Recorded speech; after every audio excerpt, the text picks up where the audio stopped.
This free step-by-step video comes to you directly from Haynes, creators of the world's best repair manuals. Fix your car or truck the right way with our accurate and reliable information at your side. You can complete more than 200 jobs on this vehicle when you purchase the complete online manual at Haynes.com. Start the engine and allow it to reach normal operating temperature.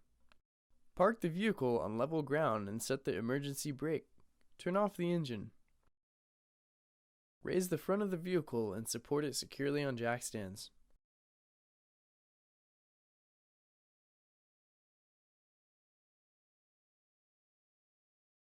Being careful not to touch the hot engine and exhaust components, place a drain pan under the oil drain plug and remove the plug.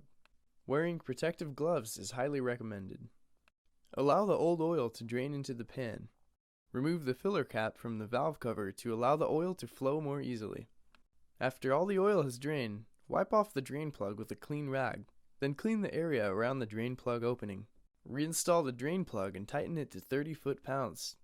Move the drain pan under the oil filter. Loosen the oil filter by turning it counterclockwise with an oil filter wrench. Once the filter is loose, use your hands to unscrew it from the block. If the oil filter O-ring is stuck onto the mounting surface, be sure to remove it. With a clean rag, wipe the filter mounting surface on the block. Smear some clean engine oil on the rubber gasket of the new filter. Install the new filter, then tighten it securely by hand. Safely lower the vehicle. Add new engine oil through the oil filler cap and the valve cover. Use a funnel if necessary to prevent spillage.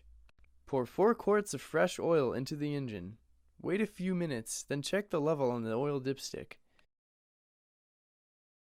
Once the oil is filled up to the full mark on the dipstick, install the filler cap. Start the engine and allow the new oil to circulate. Run the engine for about a minute, then turn the engine off and wait a few more minutes to allow the oil to trickle to the bottom of the engine oil pan. Recheck the level on the dipstick, and if necessary, add enough oil to bring the level to the full mark. Run the engine and check for leaks.